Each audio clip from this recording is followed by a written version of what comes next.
Olá, boa tarde. Ressocialização e inserção no mercado de trabalho. Essa proposta do Escritório Social da Bahia, que oferece cursos de capacitação para pessoas que acabaram de sair da prisão e familiares. A iniciativa faz parte do projeto Fazendo Justiça, do Conselho Nacional de Justiça. Esse é um dos destaques do Jornal da Justiça, primeira edição de hoje. Vamos aos outros. Caso das rachadinhas. Segunda turma do Supremo Tribunal Federal deve julgar na próxima terça-feira foro privilegiado de Flávio Bolsonaro. Superior Tribunal de Justiça autoriza a retomada da construção do Museu da Bíblia em Brasília. E ainda livro que reúne discursos do escritor e advogado romano Marco Túlio Cícero é totalmente digitalizado. A obra fica guardada na Biblioteca do Supremo Tribunal Federal. A versão digital comemora uma data importante, os 130 anos da Biblioteca e do Supremo Tribunal Federal na República.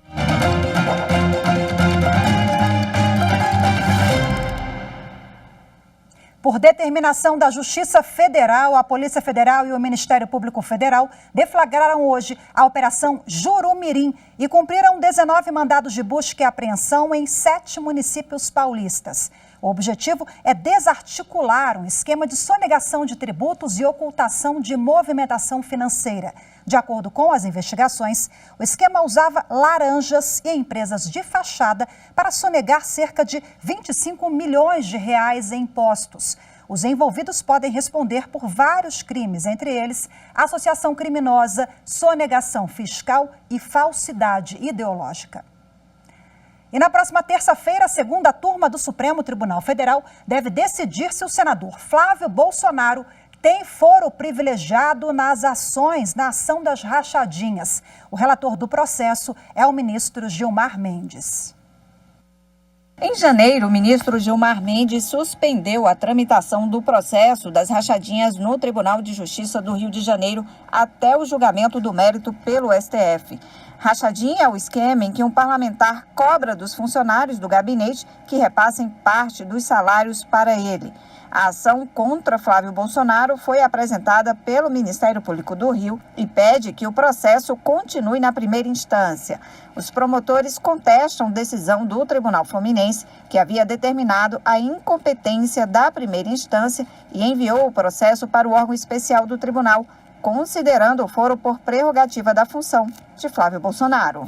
Segundo o Ministério Público, a decisão do Tribunal de Justiça contraria entendimento do STF de que cabe foro por prerrogativa de função apenas quando o delito estiver relacionado ao exercício do mandato, o que não seria o caso de Flávio Bolsonaro.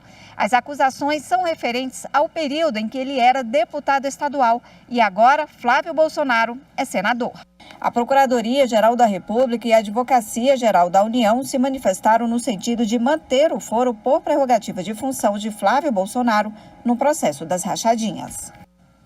A ministra Rosa Weber, do Supremo Tribunal Federal, autorizou a investigação contra o senador Stevenson Valentim Mendes, do Podemos do Rio Grande do Norte. A ministra atendeu um pedido da Procuradoria-Geral da República, que solicitou a apuração de suposto crime contra a honra da deputada Joyce Hasselmann. Em julho, Joyce Hasselmann acionou a Polícia Legislativa da Câmara dos Deputados para investigar se teria sofrido alguma agressão. Ela acordou com diversos ferimentos no corpo e disse não se lembrar dos fatos. Segundo o pedido da Procuradoria-Geral da República, durante transmissão ao vivo em rede social, o senador Stevenson Valentim Mendes insinuou que os ferimentos teriam sido causados por violência doméstica. Após as investigações, a Polícia Civil do Distrito Federal concluiu que a parlamentar teria caído em decorrência dos efeitos de remédios. De acordo com a ministra Rosa Weber, o caso é de competência do Supremo Tribunal Federal, porque trata de crime supostamente praticado por senador durante o exercício do mandato e relacionado à função pública. Ainda segundo a ministra, o pedido de investigação está apoiado na existência de indícios da prática criminosa, com provas coletadas pela polícia. A decisão também autoriza a realização das diligências indicadas pelo Ministério Público Federal, entre elas a realização de laudo pericial da gravação da transmissão ao vivo, depoimento da deputada e a inquirição do senador. Na avaliação de Rosa Weber, as diligências sugeridas são pertinentes e não ferem direitos e garantias fundamentais. O presidente do Supremo Tribunal Federal, ministro Luiz Fux, determinou que o estado de São Paulo forneça o medicamento Zolgensma a uma criança portadora de AME, atrofia muscular espinhal tipo 2. Ao reconsiderar uma decisão de junho, ele verificou que há somente um medicamento para tratar a doença e que, apesar de ser registrado pela Anvisa, Agência Nacional de Vigilância Sanitária, para uso apenas em crianças de até 2 anos de idade, há aprovação de agências renomadas no exterior para uso em crianças mais velhas. Bom, o presidente do Supremo lembrou que a Corte definiu como regra geral que o Estado não pode ser obrigado a fornecer medicamentos não registrados pela Anvisa, mas que há exceções. O Zolgensma é o remédio mais caro do mundo e custa cerca de 12 milhões de reais. O ministro destacou que na complexa ponderação entre a questão financeira e o direito de acesso à saúde, não se pode desconsiderar a relevância do direito à vida. O presidente do Superior Tribunal de Justiça, ministro Humberto Martins, suspendeu nova liminar e autorizou os trâmites para a construção do Museu da Bíblia, em Brasília. O presidente do STJ, ministro Humberto Martins, estendeu os efeitos de uma decisão de abril para permitir a retomada do processo para a construção do Museu da Bíblia, em Brasília.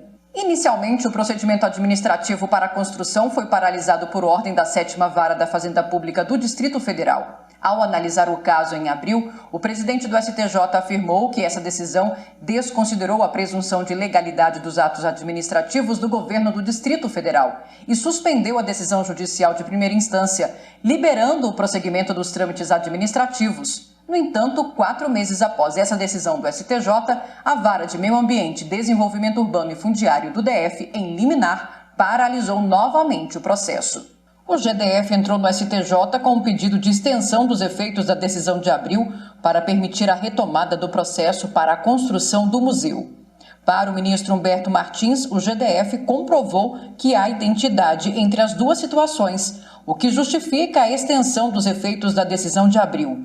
Em ambos os casos, o GDF sustentou que a discussão é centrada no procedimento de realização de audiência pública para debater aspectos da obra, e as decisões que paralisaram o andamento do processo foram proferidas em virtude desse questionamento. As obras no aeroporto de Dourados, em Mato Grosso do Sul, devem ser concluídas em novembro. Um acordo intermediado pela Advocacia Geral da União evitou que o caso fosse parar na Justiça. A AGU atuou para viabilizar a continuidade nas obras de reforma e ampliação do aeroporto de Dourados, no estado do Mato Grosso do Sul, sem a necessidade de buscar a Justiça. Toda a questão foi resolvida de forma consensual e extrajudicial. As obras do aeroporto estavam a todo vapor, mas tiveram que ser suspensas devido a um decreto municipal estabelecer medidas restritivas de combate e prevenção ao coronavírus no município. As medidas valeriam por 13 dias, podendo ser prorrogadas. Caso se estendessem, as obras poderiam ficar comprometidas. A reforma do aeroporto de Dourados é considerada prioritária pela Secretaria de Aviação Civil do Ministério da Infraestrutura por conta da necessidade de se restabelecer o pleno atendimento do tráfego aéreo na região. Por conta das obras, o aeroporto de Dourados está fechado. Com essa preocupação com o cronograma, o 3º Grupamento de Engenharia do Comando do Exército, responsável pelas obras, procurou então a AGU para o ingresso com urgência de medida judicial para tentar uma solução para a questão e continuar com as máquinas e homens trabalhando em segurança. Além de oficiar ao prefeito municipal, também se oficiou ao administrador do aeroporto, colocando outras questões e abordando que, fruto do convênio de delegação firmado entre a União e o município de Dourados, a este cabe manter aquela estrutura aeroportuária em seu regular funcionamento, ou seja, cumprir o cronograma de obras. Pelo cronograma, a reforma e ampliação do aeroporto devem ser concluídas até o mês de novembro de 2021, para que o aeroporto já volte a funcionar. Além disso, a AGU explicou que o serviço de transporte aéreo é considerado por legislação federal essencial. Após as tratativas de forma administrativa, o novo decreto foi publicado pela Prefeitura, mas sem limitar as obras do aeroporto. E você vai ver a seguir, Escritório Social da Bahia oferece cursos de capacitação para pessoas que acabaram de sair da prisão e seus familiares. Os detalhes você confere em instantes, fique com a gente.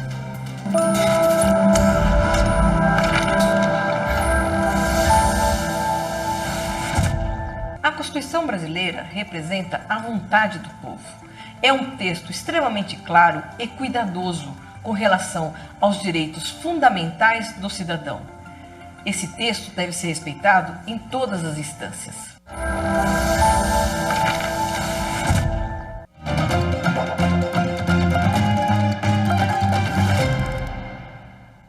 O Escritório Social da Bahia oferece cursos de capacitação para pessoas que acabaram de sair da prisão e para os familiares deles. A parceria é do Tribunal de Justiça da Bahia com a Secretaria Estadual do Trabalho e o Sistema Nacional de Emprego. A capacitação é uma oportunidade de ressocialização e inserção no mercado de trabalho. O Escritório Social é uma iniciativa do Conselho Nacional de Justiça e desenvolve a Política Nacional de Atenção às Pessoas Egressas do Sistema Prisional. E sobre esse assunto eu converso agora ao vivo com o juiz de direito substituto de 2º grau lá do Tribunal de Justiça da Bahia, doutor Ícaro Matos. Olá, seja muito bem-vindo, boa tarde para o senhor. Boa tarde, Rafaela, é um prazer estar nesse programa. O prazer é todo nosso em falar sobre esse assunto tão importante, porque quando a gente fala de reinserção, a gente está falando de cidadania, direitos e garantias fundamentais, que tem retornos positivos para toda a sociedade, né, doutor Ícaro? Com certeza. A realidade brasileira, ela tem sido sempre marcada por um número crescente da população carcerária, né? E uma seletividade penal, altos índices de reincidência. Então, a gente tem que ter em mente que essas pessoas vão retornar ao convívio em sociedade e trabalhar potenciais transformadores dessas pessoas para minorar os problemas é crucial para que essa reinserção ela seja efetiva. E a educação também é transformadora, né? Como bem colocou a nossa personagem. Eu achei interessante que uma mulher atendida, ela falou que nunca tinha passado por isso antes na vida dela, né? Então, quão potente é esse projeto? Vocês não pararam nem na pandemia. Conta pra gente os desafios de manter as portas abertas na justiça nesse período excepcional. Bom, o Escritório Social da Bahia, ele foi inaugurado em plena pandemia, né, em dezembro de 2020, mas com efetivo exercício das atividades neste ano de 2021. Seguindo todo o protocolo de segurança, é essencial a manutenção desse serviço, que é um importante equipamento público de gestão compartilhada, né, entre o Poder Judiciário e o Poder Executivo, responsável por realizar justamente esse atendimento, esse acolhimento e um encaminhamento desse público, que são os pré-egressos e os egressos do sistema prisional, a diversas demandas. Então, a gente sabe que o fluxo de entrada e de saída no sistema carcerário, ele permanece. Então, mesmo no período de excepcionalidade da pandemia, e, sobretudo, pela excepcionalidade vivida nesse contexto, foram essenciais os serviços e os atendimentos feitos pelo Escritório Social da Bahia. Doutor Ícaro, quantas pessoas, em média, são atendidas e por que agregar também os familiares dos egressos? É interessante, Rafaela, essa questão. O atendimento, se a gente for contabilizar o atendimento desde o início do Escritório Social, da inauguração, a gente já conta com cerca de 300 atendimentos, né? É bom frisar que é uma adesão voluntária, então é preciso que o pré-egresso e o egresso, ele queira, e o familiar também, queira participar das atividades que são desenvolvidas. A importância em agregar a família é que a gente sabe efetivamente que com o aprisionamento de um ente, geralmente aquele que é o responsável, o provedor, né, da família, todo o núcleo familiar sofre. Então, é uma forma de se resgatar esse convívio, os laços familiares, e se resgatar de uma forma humanizada e de uma forma a propiciar que toda a família, participando desses cursos de formação, tenham novas oportunidades e cresçam juntos, né, em busca, efetivamente, de dias melhores. Vamos falar um pouquinho dos parceiros? O Tribunal de Justiça conta com o Estado, com ONGs, como é que funciona? Como eu disse, o escritório social ele é fruto justamente dessa gestão compartilhada. Nós temos, a criação dele só foi possível através de um termo de cooperação, né, assinado pelo Tribunal de Justiça da Bahia, o Estado da Bahia, através da Secretaria de Administração Penitenciária e Ressocialização, e o CNJ, né? Então, com essa gestão compartilhada desse equipamento público, a gente tem o fomento de política intersetorial e interinstitucional também. Então, os parceiros, eles são dos próprios órgãos do Estado, órgãos municipais, órgãos estaduais, órgãos federais e seus diversos setores, e também a iniciativa, a sociedade civil organizada, como nós temos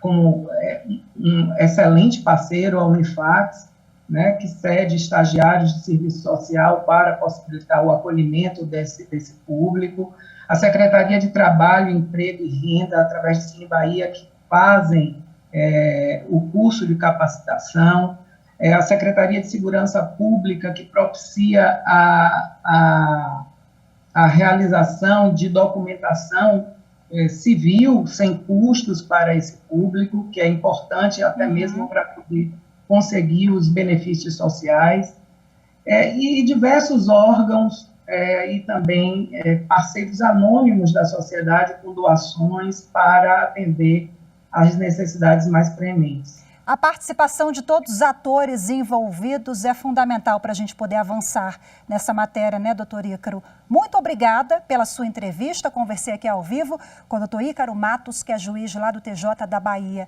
Parabéns pelo escritório social. Até a próxima, doutor Ícaro. Eu que agradeço. Até a próxima. E você vai ver a seguir livro que reúne discursos do escritor e advogado romano Marco Túlio Cícero é totalmente digitalizado. A obra fica guardada na Biblioteca do Supremo Tribunal Federal. Os detalhes, daqui a pouquinho eu volto já.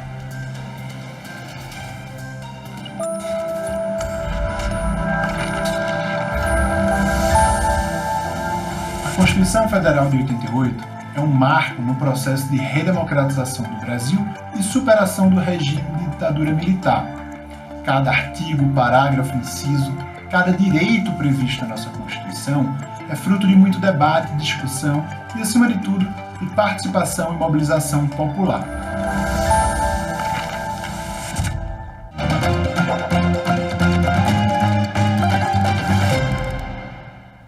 Uma raridade. Essa é apenas uma das características do livro que reúne discursos do escritor, filósofo e advogado romano Marco Túlio Cícero.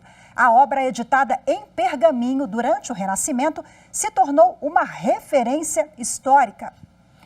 E um dos pouquíssimos exemplares que existem no mundo está muito bem guardado na Biblioteca do Supremo Tribunal Federal. E agora, depois de um trabalho técnico minucioso, foi totalmente digitalizado, o que possibilita o acesso de qualquer leitor.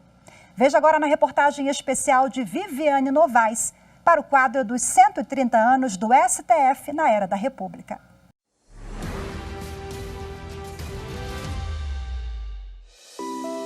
Um livro pequeno, de uma cor bem apagada. Quem diria que é uma raridade em italiano antigo de 1556? O nome é comprido e complicado de pronunciar. Mas vamos lá. Orazione di Marcus Tullio Cicerone de Latine Fate Italiane. divise per i generi ingiudiziale, deliberative e demonstrative. Bem, é uma coletânea de discursos judiciais e políticos de Marco Túlio Cícero, advogado romano, escritor, orador, divulgador da filosofia grega, senador. Os mais famosos são os discursos contra Caio Verres, magistrado e governador da Sicília. O doutor em filosofia do direito Tércio Sampaio dita uma das frases pronunciadas pelo grande orador. Quando eu era jovem, defendi a República. Velho agora, não a deserdarei. Desprezei os gládios de Catilina. Não terei medo dos teus.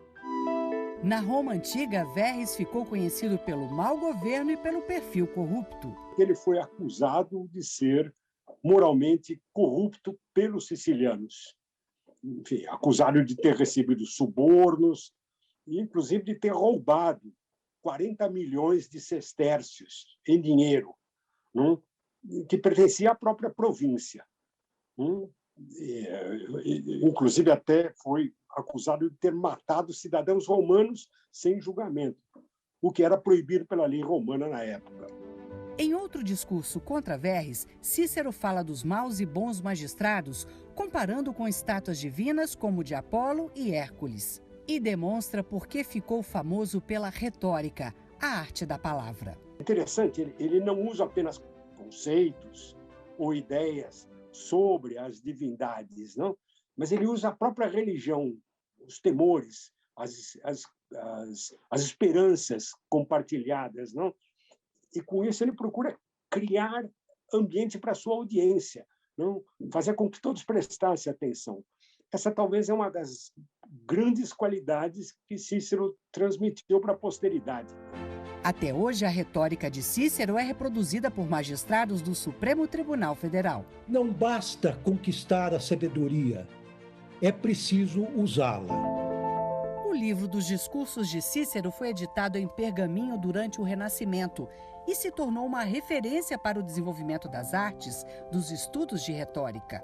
Este exemplar é a publicação mais antiga do acervo da Biblioteca do Supremo, em Brasília. É um dos poucos exemplares originais no mundo. A publicação fica guardada nesta sala especial com controle rigoroso de temperatura e umidade. Folhear este exemplar agora é tão raro quanto a própria publicação. Ela acaba de ser digitalizada. Qualquer pessoa, em qualquer lugar do mundo, pode ter acesso a esta publicação.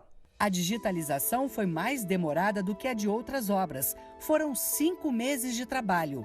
A equipe da biblioteca teve que adaptar o processo por causa das características do livro. Ela foi reencadernada em algum momento da existência dela com uma encadernação muito justa, uma costura muito apertada que impossibilita a abertura total da obra. A gente precisou fazer uma certa adaptação no processo, utilizando uma ferramenta não tradicional que foi desenvolvida pelo pessoal aqui do STF mesmo. O pessoal da arquitetura gentilmente fez os cortes desse material acrílico para que a gente pudesse fazer a planificação das páginas da obra sem exercer muita pressão e sem abrir demasiadamente, podendo causar ali algum rasgo, né, nas costuras da obra.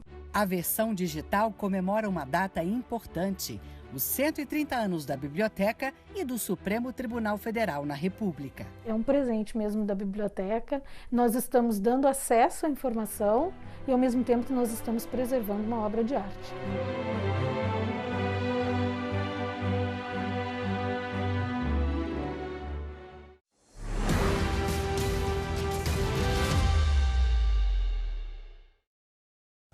Lembrando que essa e outras reportagens especiais sobre os 130 anos do STF na Era da República podem ser revistas no YouTube da TV Justiça.